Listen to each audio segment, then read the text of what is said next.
প্রিয় ছাত্রীরা, আশা করি তোমরা সবাই ভালো আছো। তোমরা মাসিক পরীক্ষা 2 শেষ করেছ। আশা করি সবাই তোমরা পরীক্ষাটা সফলভাবে সম্পন্ন করেছ। তোমাদের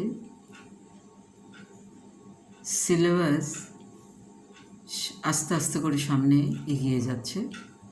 প্রতিদিনই তোমরা ক্লাসটা ফলো করে হোমওয়ার্কগুলো করবে, আর কেমিস্ট্রির বিষয়গুলো আসলে বারবার তোমাদেরকে লিখতে হবে।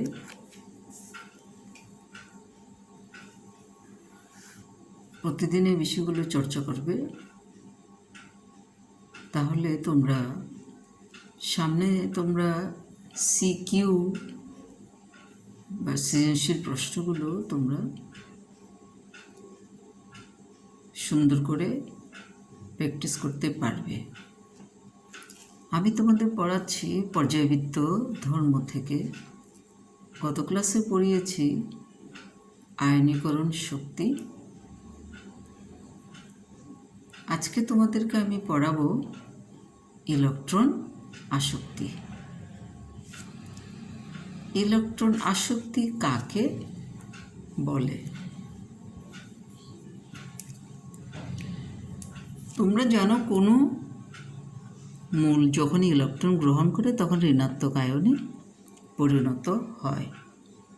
মৌলের পরমাণুর সর্ববহিস্থ শক্তি স্তরে অন্য পরমাণু থেকে ইলেকট্রন গ্রহণ করলে ওই পরমাণু যে শক্তি নির্গত করে, তাহলে গ্যাসীয় অবস্থায় যদি ফ্লোরিন পরমাণু একটি ইলেকট্রন গ্রহণ করে ফ্লোরাইড আয়নে পরিণত হয়, তখন যে শক্তি নির্গত করে, যদি একমূল বিচ্ছিন্ন ফ্লোরিন পরমাণু গ্যাসীয় অবস্থায় একমূল ইলেকট্রন গ্রহণ করে, একমূল ঋণাত্মক আয়নে পরিণত হতে 333 কিলো জুল শক্তি নির্গত করে। এই পরিমাণ শক্তিকে বলা হয় ইলেকট্রন আসক্তি। তাহলে গ্যাসীয় অবস্থায় একমূল বিচ্ছিন্ন পরমাণু একমূল ইলেকট্রন গ্রহণ করে একমূল ঋণাত্মক আয়নে পরিণত হতে যে শক্তি নির্গত হয় তাকে ইলেকট্রন আসক্তি বলা হয়। ইলেকট্রন আসক্তি কোন কোন বিষয়ের উপর নির্ভর করে? ইলেকট্রন আসক্তির উপর বিভিন্ন নিয়ামকের কি কি প্রভাব আছে সেটা দেখো। সাধারণত নিউক্লিয়ার চার্জ, পরমাণুর আকার, পরমাণুর বাইরের শক্তি স্তরের ইলেকট্রন বিন্যাস এবং আচ্ছাদন প্রভাব, এই প্রভাবগুলো এইগুলোই ইলেকট্রন আসক্তিকে প্রভাবিত করে। নিউক্লিয়ার চার্জ, পরমাণুতে সাধারণত পারমাণবিক সংখ্যা যত বেশি হবে, নিউক্লিয়াসের চার্জও বেশি হবে। নিউক্লিয়ার চার্জ যত বেশি হবে, সে আগত ইলেকট্রনকে আকর্ষণ ক্ষমতা তার বেশি হবে, অর্থাৎ ইলেকট্রন আসক্তি বৃদ্ধি পাবে। যেমন এখানে দেখো, সালফারের নিউক্লিয়ার চার্জ হচ্ছে +16, আবার ক্লোরিনের নিউক্লিয়ার চার্জ হচ্ছে +17। তাহলে এবার বলো, কোন মৌলের এখানে ইলেকট্রন আসক্তি বেশি হবে? তোমরা অবশ্যই উত্তর দিবে। এরপরে পরমাণুর আকার সাধারণত যদি ছোট হয়, তাহলে সে বাইরের শক্তি স্তরের ইলেকট্রনকে বেশি আকর্ষণ করতে পারে। আকার ছোট হলে বহিস্থ শক্তি স্তরে ইলেকট্রনের সাথে নিউক্লিয়াসের দূরত্বটা কমে যায়। দূরত্ব কম হলে ইলেকট্রনের সাথে নিউক্লিয়াসের আকর্ষণ বেশি হয়, সুতরাং ইলেকট্রন আসক্তিও বেশি হবে। পরমাণুর বাইরের স্তরে ইলেকট্রন বিন্যাস সাধারণত কতগুলো ইলেকট্রন বিন্যাস আসে, যেমন ধরো স্থিতিশীল ইলেকট্রন বিন্যাস, যেমন NH2 NP6, এগুলো হচ্ছে নিষ্ক্রিয় গ্যাসের ইলেকট্রন বিন্যাস, স্থিতিশীল ইলেকট্রন বিন্যাস। আর NH2 NP3 যখন থাকে তখন আমরা বলি অর্ধপূর্ণ, P3 হলো অর্ধপূর্ণ ইলেকট্রন বিন্যাস, S2 হলে S অরবিটাল পূর্ণ। এই ইলেকট্রন বিন্যাসগুলো সাধারণ যে সমস্ত পরমাণুতে থাকবে এদের ইলেকট্রন আসক্তি, যেমন নিষ্ক্রিয় গ্যাসের ইলেকট্রন আসক্তি শূন্যই হয়। আবার নাইট্রোজেনের পি অরবিটালে 3টি ইলেকট্রন রয়েছে, নাইট্রোজেনের ইলেকট্রন আসক্তির জন্য অনেক কম হয়, তার পরবর্তী অক্সিজেন অপেক্ষাও কম হবে। তারপর আচ্ছাদন প্রভাব বা স্ক্রিনিং বা শিল্ডিং বা পর্দা সাধারণত যখন পরমাণুতে শক্তিস্তর বাড়তে থাকে তখন কি হয় দেখো, পরমাণুর সর্ববহিস্থ শক্তিস্তরে যে ইলেকট্রনগুলো রয়েছে তা নিউক্লিয়াসের এবং ওই বহিস্থ শক্তিস্তরের মাঝখানে আরও অনেকগুলো মধ্যবর্তী যে শক্তিস্তর রয়েছে, এই শক্তিস্তর যদি বাড়তে থাকে, মধ্যবর্তী শক্তিস্তরগুলি বা উপশক্তিস্তর যদি বাড়তে থাকে, তখন বহিস্থ শক্তিস্তরের ইলেকট্রনটি নিউক্লিয়াসের আকর্ষণ কম অনুভব করবে। নিউক্লিয়াসের আকর্ষণ বহিস্থ শক্তিস্তরের ইলেকট্রনের উপর কমে যাবে। এটা মধ্যবর্তী স্তরগুলো, উপস্তরগুলো পর্দার মতো কাজ করে। এই আচ্ছাদন প্রভাবের ফলেও পরমাণুতে ইলেকট্রন আসক্তির পরিমাণের ভিন্নতা দেখা যায়। তাহলে আমরা এবার দেখি যে পর্যায় সারণীতে যে কোনো একটি পর্যায়ে ইলেকট্রন আসক্তির কীভাবে পরিবর্তন ঘটে। যেমন পর্যায় সারণীর যে কোনো পর্যায়ে যদি বাঁ থেকে ডান দিকে যায় তাহলে সাধারণত ইলেকট্রন আসক্তি বৃদ্ধি পায়। তাহলে বাঁ থেকে ডানে গেলে কেন ইলেকট্রন আসক্তি বৃদ্ধি পায়? দেখো, এখানে পরমাণুর বহিস্থ স্তরটি অর্থাৎ এনের মান স্থির থাকে, কিন্তু একই পর্যায়ে বাঁ থেকে ডানে গেলে পারমাণবিক সংখ্যা বাড়ে, অর্থাৎ নিউক্লিয়াসের প্রোটনের সংখ্যা বাড়ে, কিন্তু শক্তি স্তর তো ঠিক থাকে। সুতরাং বহিস্থ শক্তি স্তরের ইলেকট্রনের উপর নিউক্লিয়াসের আকর্ষণ বেড়ে যায়।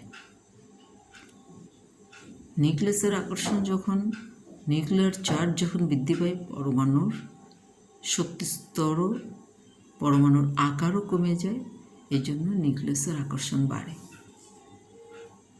যেমন এখানে সোডিয়ামের 11টি প্রোটন রয়েছে, ম্যাগনেসিয়ামের 12টি প্রোটন। তাহলে অনুরূপভাবে পরের পরমাণুতে অ্যালুমিনিয়ামের 13টি প্রোটন, অর্থাৎ যে কোনো পর্যায়ে বাঁ থেকে ডান দিকে যেতে থাকলে একই স্তরে যেহেতু ইলেকট্রন যুক্ত হতে থাকে, কেন্দ্রে পজিটিভ চার্জে প্রোটনের সংখ্যা বৃদ্ধি পায়। তাহলে একই পর্যায়ে বাঁ থেকে ডান দিকে গেলে পারমাণবিক সংখ্যা বাড়লে ইলেকট্রনের শক্তিস্তর বৃদ্ধি পায় না, কিন্তু কেন্দ্রে নিউক্লিয়াসের প্রোটনের সংখ্যা বাড়ে, নিউক্লিয়াসের আকর্ষণ বাড়ে। এই জন্য যে এখানে তৃতীয় পর্যায়ের কথা বলা হয়েছে। দেখো, যে কোনো একটি পর্যায়ে বাঁ থেকে ডান দিকে গেলে ক্রমান্বয়ে ইলেকট্রন আসক্তির মান বাড়তে থাকে। এখানে তৃতীয় পর্যায়ের মৌলগুলোর ইলেকট্রন আসক্তির মান দেওয়া হলো যত পর্যায়ক্রমে ক্লোরিনে গিয়ে ইলেকট্রন আসক্তির মান অনেক বেশি। সোডিয়ামের মাত্র 52, আবার ম্যাগনেসিয়ামে দেখো কেন 0 ইলেকট্রন আসক্তি, ম্যাগনেসিয়ামে এস অরবিটালে 2টি ইলেকট্রন আছে। এখানে একটা প্রশ্ন আছে যে ম্যাগনেসিয়ামের ইলেকট্রন আসক্তি 0 কেন? তাহলে তোমরা এই প্রশ্নগুলোর অ্যান্সার দেখে নেবে। এবার দেখো, কোনো একটি গ্রুপের উপর থেকে নিচের দিকে গেলে কীভাবে ইলেকট্রন আসক্তির পরিবর্তন ঘটে। গ্রুপে যে কোনো একটি গ্রুপের পর্যায় সারণী যে কোনো একটি গ্রুপের উপর থেকে নিচের দিকে গেলে কি হয় দেখো। আমরা গ্রুপ 17-এর কথা দেখতে পাচ্ছি যে ফ্লোরিন, ক্লোরিন, ব্রোমিন, আয়োডিন।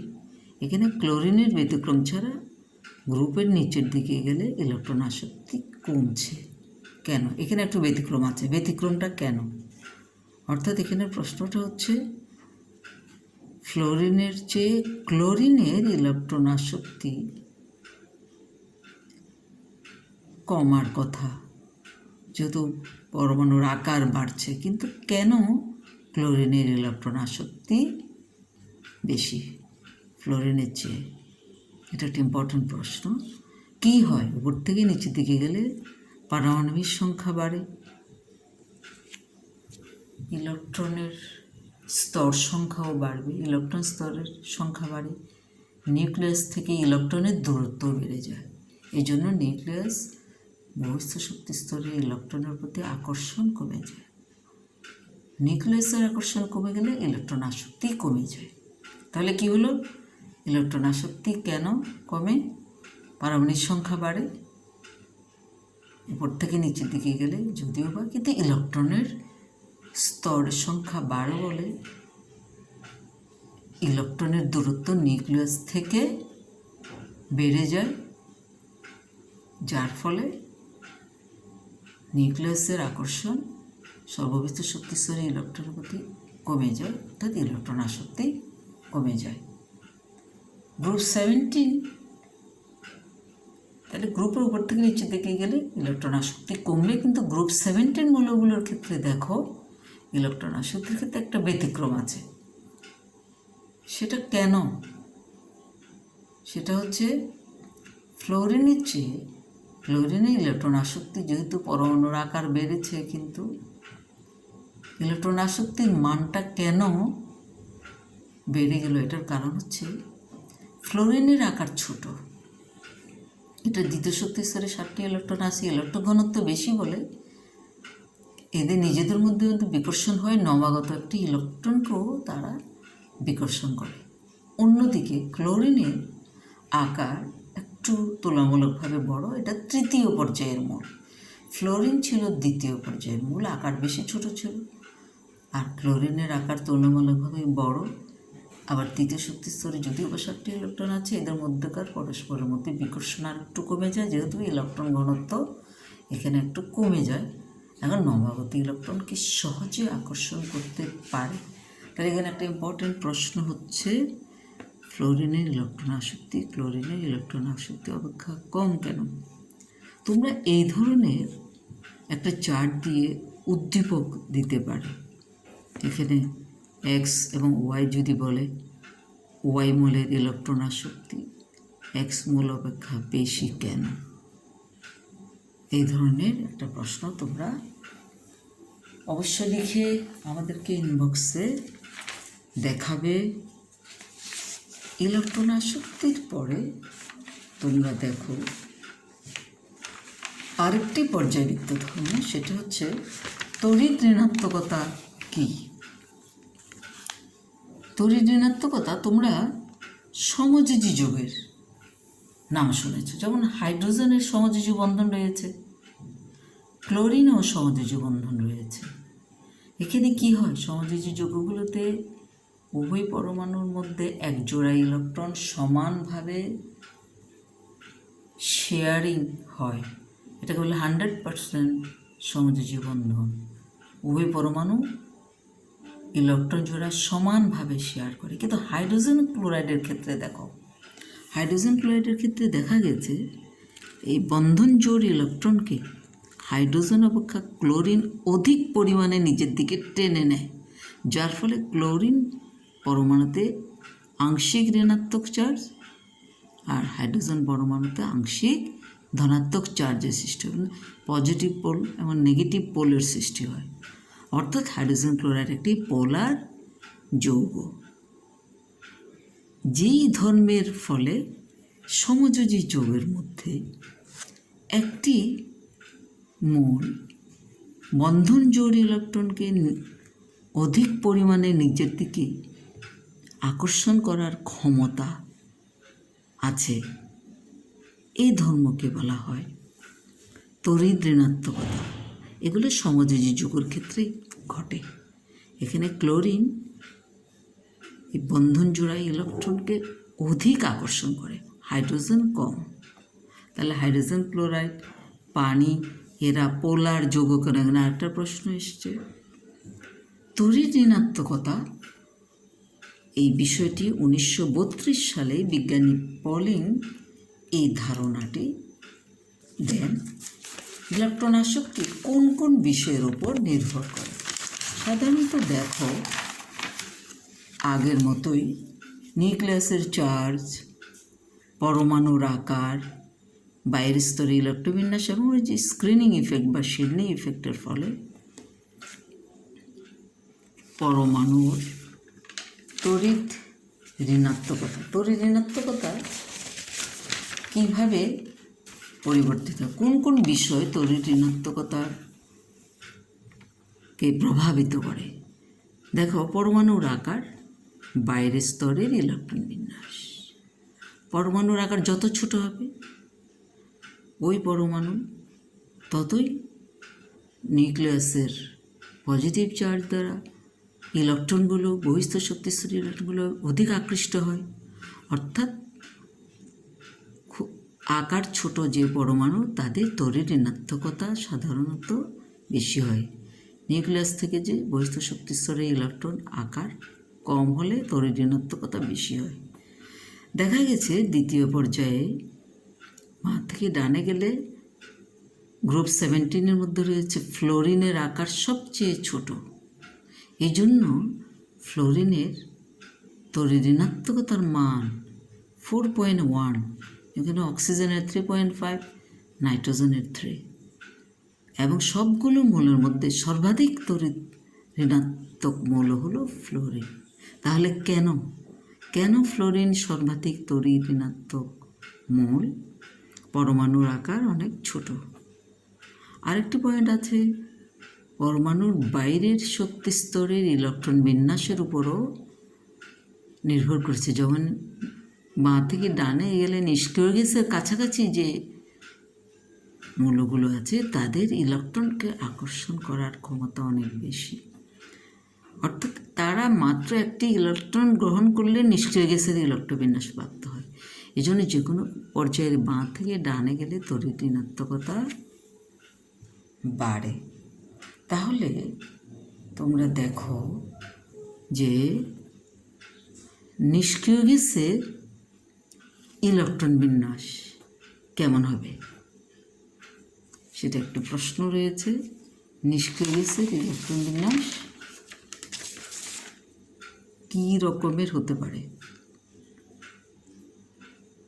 তড়িৎ ঋণাত্মকতার পরিবর্তন পর্যায়ে এবং গ্রুপে কিভাবে পরিবর্তিত হয়। দেখো, যে কোনো একটা পর্যায়ের যদি বাঁ থেকে ডানে যাও, একটু আগে দেখলাম পারমাণবিক সংখ্যা বাড়ে, প্রোটনের সংখ্যা বাড়ে, কিন্তু ইলেকট্রনের স্তর যেহেতু শক্তি স্তরটা স্থির আছে, এই জন্য দেখা যায় যে বাঁ থেকে ডান দিকে গেলে তড়িৎ ঋণাত্মকতা বৃদ্ধি পায়।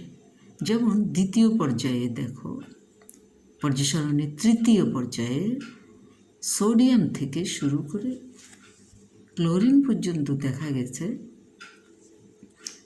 তড়িৎ ঋণাত্মকতা ক্রমান্বয়ে বৃদ্ধি পেয়েছে। তাহলে বাঁ থেকে ডান দিকে গেলে পারমাণবিক সংখ্যা, প্রোটনের সংখ্যা, ইলেকট্রন স্তরের উপর বা পরমাণুর আকারের উপর তড়িৎ ঋণাত্মকতা নির্ভর করে। এবার গ্রুপে, যে কোনো একটি গ্রুপে উপর থেকে নিচের দিকে গেলে পরমাণুর কি হয়, তড়িৎ ঋণাত্মকতার কীভাবে পরিবর্তন ঘটবে? যে কোনো একটি গ্রুপের উপর থেকে নিচের দিকে গেলে যেহেতু পারমাণবিক সংখ্যা বাড়ে, ইলেকট্রনের স্তর সংখ্যা বাড়ে, নিউক্লিয়াস থেকে বহিস্থ শক্তি স্তরে ইলেকট্রনের দূরত্ব কমে, আকর্ষণ দূরত্ব বেড়ে যায়, তাহলে নিউক্লিয়াসের সর্ববহিস্থ শক্তি স্তরে ইলেকট্রনের উপর নিউক্লিয়াসের আকর্ষণ কমে। কি বললাম? যে কোনো পর্যায় সারণী যে কোনো একটি গ্রুপের উপর থেকে নিচের দিকে গেলে পারমাণবিক সংখ্যা বৃদ্ধির সাথে সাথে ইলেকট্রনের স্তর বৃদ্ধি পায়, তাহলে সর্ববহিত শক্তি স্তরে ইলেকট্রনের উপর নিউক্লিয়াসের আকর্ষণ কমে, যেহেতু নিউক্লিয়াস থেকে বহিস্থ শক্তি স্তরের ইলেকট্রনের দূরত্ব বৃদ্ধি পায়। তো স্বাভাবিকভাবে তো মৌলের তড়িৎ ঋণাত্মকতা ইলেকট্রনের প্রতি আকর্ষণ কমে যাবে। এখানে গ্রুপ 70 মৌলগুলো দেখো, ফ্লোরিন, ক্লোরিন, ব্রোমিন, আয়োডিন, স্ট্রেটাইন। তড়িৎ ঋণাত্মকতা ফ্লোরিনে সবচেয়ে বেশি, ক্লোরিনের কম, ব্রোমিন, আয়োডিনের দিকে ক্রমান্বয়ে তড়িৎ ঋণাত্মকতা কমতে থাকে। তাহলে প্রশ্ন হলো, হাইড্রোজেন ক্লোরাইড পোলার যৌগ কেন? পানি পোলার যৌগ কেন? ফ্লোরিন সর্বাধিক তড়িৎ ঋণাত্মক মূল কেন? এই প্রশ্নগুলো তোমরা লিখে আমাদেরকে পাঠাবে। তোমাদের সামনে আরেকটু পরীক্ষা দিতে হবে। তোমরা সবাই ভালো থাকবে। তোমরা খাতা নিয়ে বারবার একটু লিখবে, বই ফলো করবে, লেকচার ফলো করবে। আশা করি সবাই তোমরা ভালো থাকবে। আজকে এখানে শেষ করব। সবাইকে অনেক ধন্যবাদ।